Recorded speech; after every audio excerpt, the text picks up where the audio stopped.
চালের গুঁড়ো ছাড়াই রেগুলার রান্নার কড়াইয়ে বানানো পারফেক্ট চিতই পিঠার রেসিপি। আসসালামু আলাইকুম, লিলির রান্নাঘরে সবাইকে স্বাগত। আসুন তাহলে দেখে নেওয়া যাক আজকের এই সহজ চিতই পিঠার রেসিপি। তো চিতই পিঠা বানানোর জন্য প্রথমেই একটা বোলের মধ্যে আমি 200 গ্রাম নিয়ে নিলাম সুজি। সরু মোটা যে কোনো সুজিই ব্যবহার করা যাবে। এবার নিয়ে নিলাম 100 গ্রাম ময়দা। 200 গ্রাম সুজির জন্য আমি নিয়েছি 100 গ্রাম ময়দা।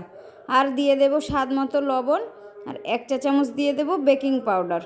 এবার এই শুকনো উপকরণগুলো খুব ভালোভাবে একটু নেড়েচেড়ে মিশিয়ে নেব। নেড়েচেড়ে মেশানো হয়ে গেলে এবার এর মধ্যে জল দেব। আর জলটা আমি উষ্ণ গরম নিয়েছি। আঙ্গুল চোবালে আঙ্গুলটা সইতে পারবে এরকম গরম নিতে হবে।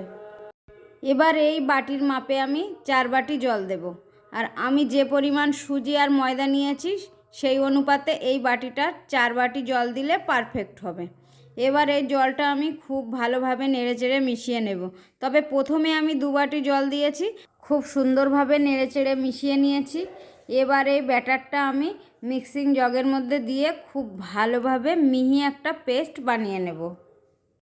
বাড়িতে চালের গুঁড়ো না থাকলে এইভাবে সুজি আর ময়দা দিয়ে একবার চিতই পিঠা বানিয়ে খেয়ে দেখুন, পিঠাগুলো অনেক সফট হয়।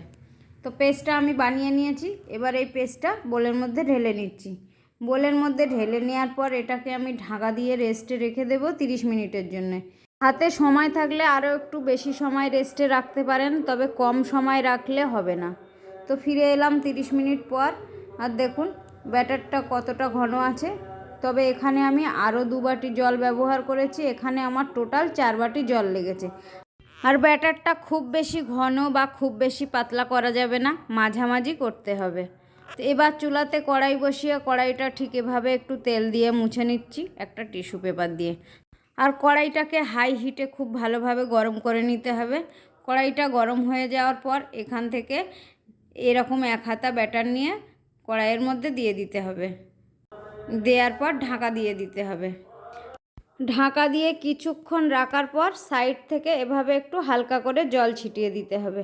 আর এই জলটা ছিটিয়ে দিলে পিঠেগুলো খুব সুন্দরভাবে ফুলবে। তবে জলটা এখানে না ব্যবহার করলেও কোনো অসুবিধা নেই। তো কিছুক্ষণ পর আমি ঢাকাটা খুলে নিচ্ছি। আর দেখুন বন্ধুরা, চিতই পিঠা রেডি হয়ে গেছে। আর কত সুন্দর ফুলে উঠেছে দেখুন। তো একটা পিঠা আমার রেডি হয়ে গেছে। আর যেহেতু এটা প্রথম পিঠা তাই এরকম একটু কম ফুলেছে, কিন্তু পিঠাটা খুব সুন্দর হয়েছে। আবারও কড়াইটা ঠিক এভাবে একটু মুছে নিলাম। নেওয়ার পর আবারও ব্যাটার দিয়ে দিলাম। দেওয়ার পর আবারও ঢাকা দিয়ে রেখে দেব।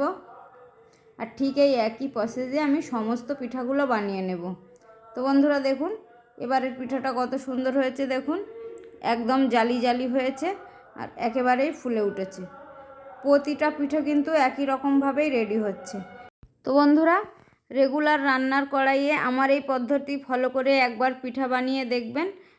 প্রতিটা পিঠাই হবে এই রকম ফুলকো ফুলকো। আর এই রকম পিঠা বানিয়ে আপনারা দুধেও ভিজিয়ে নিতে পারেন বা ঝোলা গুড়, মাংসের তরকারি, চাটনি যে কোনো কিছুর সঙ্গেই খেতে পারেন। খেতে কিন্তু অসম্ভব সুন্দর হয়। তো দেখুন বন্ধুরা, সমস্ত পিঠা আমি রেডি করে নিয়ে চলে এসেছি। আর দেখুন পিঠাগুলো হয়েছে একেবারেই জালি জালি আর ফুলকো ফুলকো। আর প্রতিটা পিঠাই হয়েছে একেবারেই সফট। রেগুলার রান্নার কড়াইয়ে এভাবে সহজেই চিতই পিঠা বানানো যায়। তো এভাবে অবশ্যই একবার বানিয়ে দেখার রিকোয়েস্ট রইল। দেখুন বন্ধুরা কতটা নরম হয়েছে পিঠাটা। আর শুধু তাই নয়, এই পিঠাগুলো কোনোভাবেই আপনি বুঝতে পারবেন না যে এটা চালের আটা ছাড়াই বানানো। খেতে কিন্তু একই রকম টেস্ট। এবার একটা কেটে দেখিয়ে দিচ্ছি। দেখুন ভিতরটা কত সুন্দর জালি জালি হয়েছে আর একেবারেই সফট। তো বন্ধুরা, আমার এই রেসিপি ভালো লাগলে লাইক, কমেন্ট, শেয়ার করতে ভুলবেন না। সঙ্গে চ্যানেলটিকে সাবস্ক্রাইব করে আমার পাশে থাকার অনুরোধ রইল। তো বন্ধুরা, আজকের মতো এখানেই বিদায় নিচ্ছি। আবার দেখা হবে অন্য কোনো রেসিপিতে। আল্লাহ হাফেজ।